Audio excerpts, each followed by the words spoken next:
Roh terhantui seorang pejuang yang jatuh dan menghantui dalam kegelapan.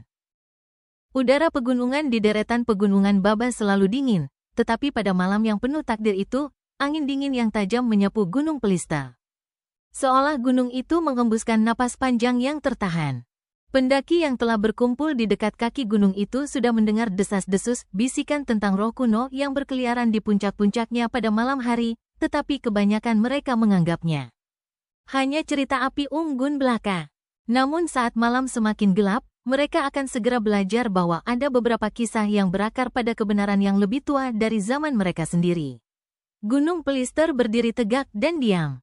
Sebuah penjaga bercakar tajam yang tertutup salju melawan kegelapan yang semakin mendekat, siluetnya tajam di balik cahaya yang memudar. Pendaki-pendaki itu, sekelompok petualang berpengalaman, bersemangat untuk menjelajahi jalur berliku gunung ini, keindahannya yang legendaris memanggil mereka. Mereka mengenal gunung ini dengan baik, namun malam ini, ada sesuatu yang terasa berbeda. Ada ketidaknyamanan di udara, seolah gunung itu menahan napas, menunggu sesuatu atau seseorang.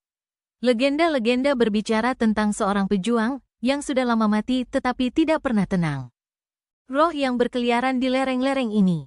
Mereka mengatakan bahwa dia jatuh dalam sebuah pertempuran besar, gema dari pertempuran itu masih terdengar dalam angin yang menyapu puncak-puncak gunung. Namanya telah hilang dalam waktu, terlupakan dalam kabut sejarah, tetapi bayangan dari kematiannya tidak pernah memudar. Itu tetap ada di sini, di dalam bayangan gelap hutan. Di ruang-ruang kosong yang tak pernah tersentuh sinar matahari. Para pendaki melanjutkan perjalanan di jalur yang sudah mereka kenal, napas mereka membubung dalam asap putih di udara dingin.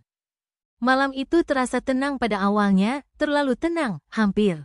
Satu-satunya suara adalah derap sepatu mereka di tanah yang tertutup salju dan sesekali panggilan burung dari pepohonan. Tetapi saat cahaya terakhir hari menghilang dan senja merayap di atas gunung, keheningan yang tebal dan tidak wajar mulai turun. Seolah-olah hutan itu sendiri terperangkap dalam penghormatan yang hening, menahan napas. Dan kemudian, mereka merasakannya. Pada awalnya, itu adalah sensasi yang halus, sesuatu yang berada tepat di luar jangkauan kesadaran mereka, sebuah rasa merinding di belakang leher mereka. Mereka menoleh, mengharapkan melihat salah satu teman mereka, tetapi yang mereka temukan hanya bayangan pepohonan yang semakin memanjang dan gelap. Jalur di depan mereka mulai menanjak. Kemiringan yang curam mulai terbentang di hadapan mereka seperti labirin batu dan es. Namun begitu, perasaan terik mengikuti. Seolah-olah ada sesuatu, atau seseorang, yang bergerak tepat di luar pandangan mereka, semakin kuat. Orang pertama yang melihat bayangan itu adalah Ivan. Seorang pria kekar dengan tawa yang dalam dan rasa humor yang tajam. Namun bahkan keberaniannya yang biasanya begitu besar mulai goyah saat ia berhenti, menatap ke dalam kegelapan. Ada yang dengar itu? Tanyanya dengan suara yang serak. Yang lainnya berhenti, menajamkan pendengaran.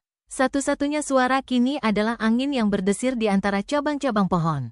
Tetapi saat mereka mendengarkan, terdengar jelas, langkah kaki yang lembut, pelan, sengaja, tetapi tak terbantahkan, mengikuti mereka.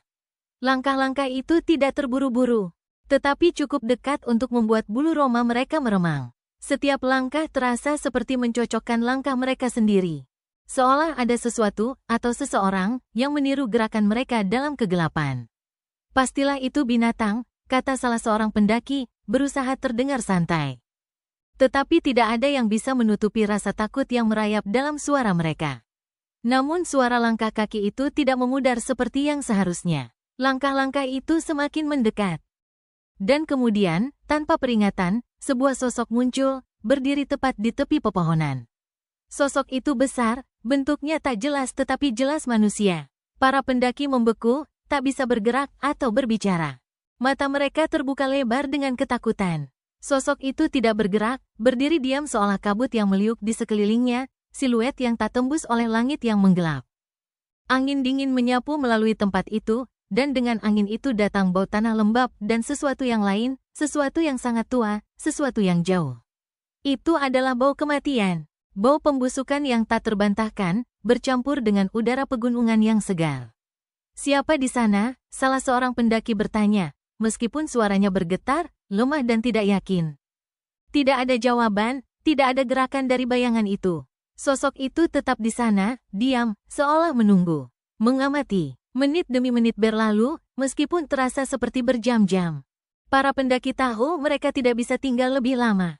Mereka harus terus bergerak, atau mereka akan tersesat dalam kegelapan yang semakin pekat dari gunung, dan itu, mereka semua tahu. Akan berbahaya, namun, sosok itu tetap berada di sana. Seolah-olah ia tidak berniat membiarkan mereka pergi, tidak berniat membiarkan mereka melewati dengan aman. Salah satu pendaki, seorang wanita muda bernama Milena, melangkah maju, napasnya terlihat dalam udara yang membeku. Ini hanya bayangan, katanya, berusaha menjaga suaranya tetap stabil. Kita hanya melihat hal-hal yang tidak seharusnya kita lihat. Kita sudah mendaki seharian, tetapi begitu dia berbicara, bayangan itu tampak berkembang, membesar dengan cara yang tidak wajar. Seolah-olah itu hidup dengan kata-katanya. Itu mulai bergerak, tetapi bukan seperti manusia, lebih seperti massa yang berputar. Kabur dengan bentuk gelap yang tampak berkerut dan berdenyut dengan kekuatan yang tak terlihat. Napas Ivan tertahan di tenggorokannya saat bayangan itu meluncur, bukan kepada mereka, tetapi kepada tanah itu sendiri, seolah tanah itu adalah sasaran sejatinya. Bayangan itu ada di sini, di ruang antara hidup dan mati. Terperangkap selamanya dalam gema pertempuran yang telah lama berlalu. Beberapa orang mengatakan itu adalah seorang pejuang yang mati dalam pertempuran kejam. Mati dengan dendam yang belum terbalaskan di lereng ini. Beberapa orang mengatakan itu adalah yang terakhir dari tentaranya, rekan-rekannya yang telah lama pergi. Yang masih berusaha memenuhi misi yang tak pernah bisa mereka selesaikan. Lainnya percaya bahwa bayangan itu adalah sesuatu yang lebih tua, lahir dari darah yang tumpah di gunung ini. Roh yang penuh amarah yang terdistorsi oleh tahun-tahun kesedihan. Namun apapun itu, ia tidak siap untuk pergi. Sekelompok pendaki itu berdiri beku, tidak berani bernapas, tidak berani berbicara. Saat bayangan itu bergerak lagi, bergerak dalam irama yang hampir hipnotis, bentuknya kini berputar di sekitar mereka. Dingin itu menjadi tak tertahankan sekarang.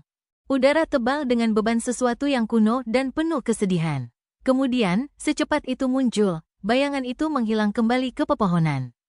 Lenyap ke dalam kegelapan yang semakin dalam seperti itu tak pernah ada. Para pendaki berdiri dalam keheningan terkejut, tak yakin apa yang baru saja terjadi. Apakah kalian melihat itu? Ivan berbisik, suaranya serak. Ya, Milena menjawab pelan, suaranya bergetar. Aku melihatnya, aku melihatnya. Mereka melanjutkan perjalanan mereka. Tetapi bayangan dari Gunung Pelister tidak meninggalkan mereka. Bahkan saat mereka berjalan pergi, mereka bisa merasakan kehadirannya, selalu ada, selalu mengawasi. Legenda tentang pejuang yang jatuh, yang dulu dianggap hanya sebuah kisah, telah hidup dengan cara yang tak bisa dijelaskan oleh salah satu dari mereka. Saat gunung itu muncul di belakang mereka, gelap dan misterius. Mereka tahu satu hal pasti, mereka tidak menghadapi mitos malam itu. Bayangan itu nyata, dan ia sedang menunggu sesuatu, atau seseorang.